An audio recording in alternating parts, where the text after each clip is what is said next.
बाप भी एसएमजी, माँ भी एसएमजी, बेटा हमारा एलएमजी कैसे पैदा हो गए। आज की इस वाले वीडियो में तुम लोगों को सुनाने जा रहा हूं एक लव ट्रायंगल एक्शन वाला कहानी, द लव ट्रायंगल।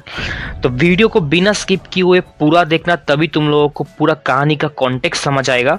हाँ, मुझे पता है तुम लोग गरीब हो, इतना ज़्यादा गरीब हो कि मेरे पिछले कुछ वीडियोस में व्यू नहीं आ रहा है। मुझे तो तुम लोगों के ऊपर तरस आ रहा है गाइस। मतलब तुम लोगों के पास 30 सेकंड का वीडियो देखना जितना ही डेटा रिचार्ज है, उससे ज़्यादा तुम लोग देख ही नहीं पाते हो। खैर, आज की कहानी पे आते।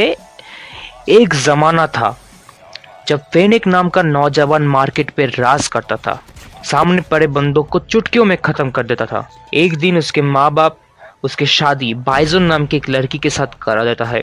दोनों बहुत ही खुश था।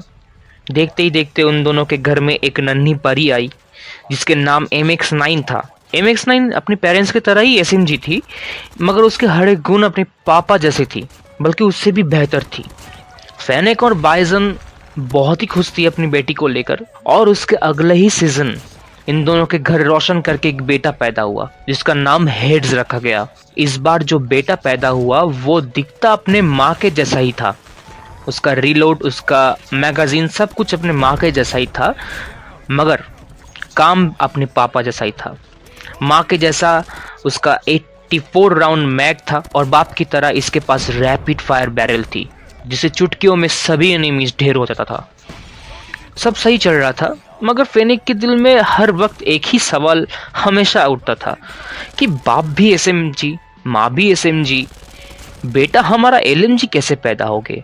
हमारे खानदान में तो दूर दूर तक कोई भी एलएमजी नहीं है। फिर भी हेड्स का नाम मार्केट में छाता गया और सभी उसको पसंद करते गए। तो ईश्वर के इस अनोखे दान को स्वीकार करते हुए फेनिक बहुत ही खुश था। मगर जैसे जैसे हेड्स बड़ा होते गए, वैसे वैसे उसकी एलएमजी होने का राज भी बाहर आता गया, और फेनिक को वो बात पता चली जिसकी उसको उम्मीद भी नहीं थी।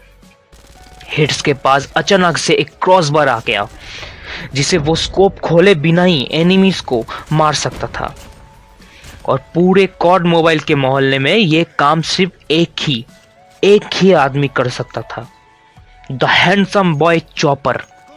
फेनिक को पता चला उसकी बीवी बाइजन चॉपर के साथ फेनिक को धोखा दे रही थी। दुख की बात तो ये था कि चॉपर उसका बेस्ट फ्रेंड था। बाइजन से बहुत हिम्मत जुटाकर फेनिक पूछा, क्यों किया ऐसा। बाइजन ने जो बोली वो सुन के फेनिक सदमे में चला गया। उसने बोली, हो सकता तो तुम क्लोज रेंज गॉड, मगर तुम्हारे मैगजीन 30 राउंड के बाद ही, वो भी 2 सेकंड के अंदर अंदर खत्म हो जाता है। मगर चॉपर के पास 120 राउंड बिग मैगजीन है जो लंबे समय तक चल सकता है। ये सुनने के बाद फेनिक्स सदमे में चला गया और नर्व हो गया। उसे देख के अब एक भी बंदा नहीं मरता है। अब तुम लोग ही उसे फिर से वापस ला सकते हो इस वीडियो को लाइक करते। तो लाइक करो इस वीडियो को ताकि फेनिक वापस से एक्शन में आए। अब मैं भी जाता हूँ, कुछ नया ट्राई किया था, तो कमेंट करके मुझे बताओ कि कैसा लगा। और तुम लोगों को पता है कि इस चैनल में लाइक, शेयर, कमेंट और सब्सक्राइब करना बिल्कुल फ्री है। जी हाँ दोस्तों, तुम लोग मतलब कोई भी पैसा नहीं लगते। तो कमेंट करके मुझे ज़रूर बताओ कि कहानी तुम लोगों को कैसा लगा, और लाइक करके तभी जाना, ठीक है। तुम लोग अगर नए हो तो चैनल को सब्सक्राइब करो, और पास में जो बेल आइकन है उसको बजा दो ताकि जब भी मैं नया वीडियो डालूं तुम लोगों को पता चल जाए। मिलते हैं अगले वीडियो के लिए, तब तक के लिए बाय बाय।